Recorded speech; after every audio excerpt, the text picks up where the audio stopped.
Well, former Australian Open champion Naomi Osaka, she only played 4 tournaments last year, but she was one of the most influential athletes on the planet.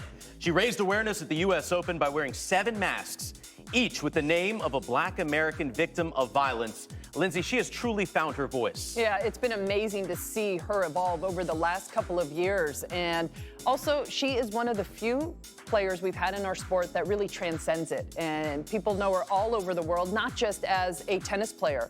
To see her be able to speak her mind, but also act on those words has been truly remarkable. She is the leader of the locker room now.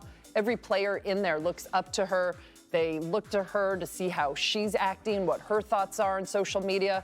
She has been such the positive story for women's tennis these last couple of years. And you know, and she was so shy, and in some ways still is, but she really has found a very powerful voice, and she has a powerful position within sport, not just in tennis. I mean, tennis certainly is the biggest sport for women, no question about that, and she has a big megaphone, and she's using it. So props to her. It continues the legacy of so many before her, like Martina, like Billie Jean, and it's going to be really fun to watch her continue to develop. She's very young still.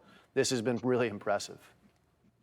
And a nice nuance to the style of Naomi Osaka. She is proving that you don't necessarily have to be the loudest voice in the room to have the most impact. That's sorely needed nowadays. So I love what Naomi Osaka is doing. I love what she stands for. I love that she defends it regularly. She practices what she preaches.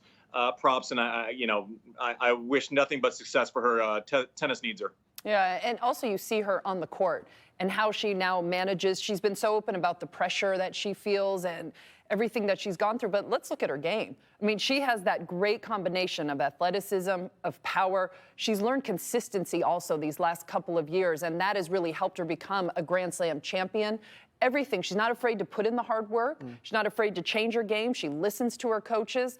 It's the utmost respect for her. Yeah, if she can stay healthy, it seems very likely she's going to win another 5 to 10 majors because she has that all-court game, right? And she's very focused, very put together, very professional, just needs to have good health, and she should have an amazing career on the court as well as off the court. Sports Illustrated Sports Person of the Year. That article was written by our own Martina Navratilova, so check it out online if you haven't already. One of the conversations we had yesterday concerning the Australian Open was the quarantine partners. Andy, Mike Russell, he was watching the show, thanks Mike, and appreciated your shout out saying that you would want the pocket rocket, Mike Russell, to be your practice partner during the Australian Open quarantine.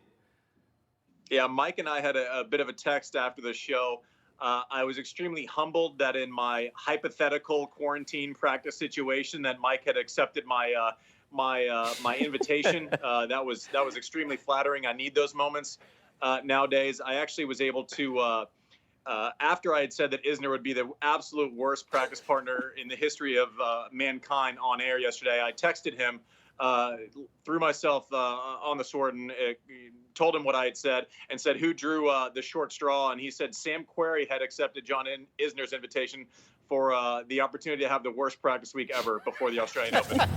Here's a look at some of those partners. You see ISNER and Querrey, Fritz, Opelka, Djokovic, Krajinovic. So basically, Jim, what we're seeing here, friends, countrymen. Exactly right. That's exactly what you're seeing right there. Djokovic, Krajinovic, they're super tight. And look, Fritz and Opelka, they've spent a lot of time practicing, and it's a lot about the comfort zone, right? You're finding your comfort zone.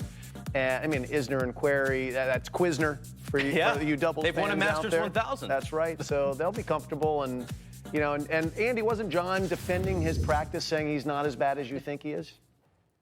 Yeah, he was very adamant about saying that his reputation as being a horrible person to practice with is completely overblown. And in his words, I'm a way better practice partner than I'm given credit for. So I won't add an opinion on the back end of that, but he was terribly disappointed in my assessment of his practicing abilities yesterday. You did want a big server though for week 2, so you know that would have fit that and category. And a lefty and a one-handed backhand. Andy wanted it all. Right. Well, I didn't. Yeah, I did. I still wouldn't. He wouldn't have been one of my top picks in the quarantine practice partner draft. Sorry, John. As much as I admire you defending your place there, it's still a no-go for me. Okay.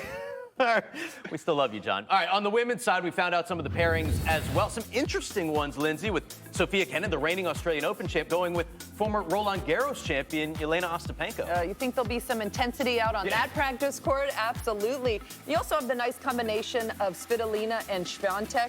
Those players, both of them, they can play different ways. They'll be interesting to see those two. Sloane Stephens and Andrea Petkovic, that was a curious one. Petkovic has played one tournament in 14 months, hasn't played a lot.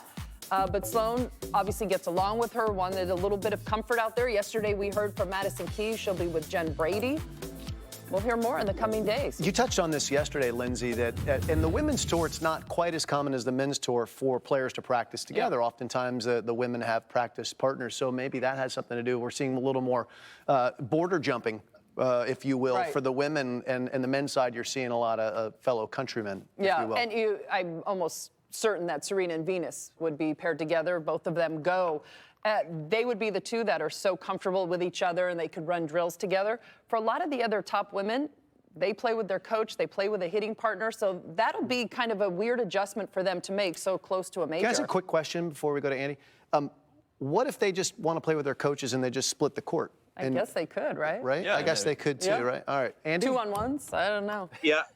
Lindsay, I have a question, because like it would be a little and this is completely selfish, but it would be a little stressful for me if I had committed my Grand Slam preparation to someone who had been hurt for the better part of over a year.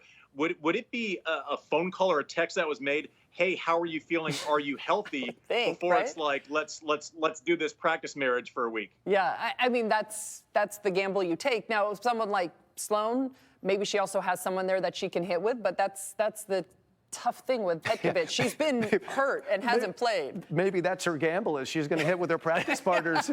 So Petko's going to be injured. She'll get the whole court to herself. Yeah. We're starting to figure this out. We're getting there. We're talking it through. Yeah, I mean, there's a lot that goes into this. Yep. And you can only take one person on site. So you got to know, okay, are you feeling healthy today? Do I take my physio or do I take my coach/hitter? There's a lot of info that needs to come out. It's going to be interesting as we figure it all out.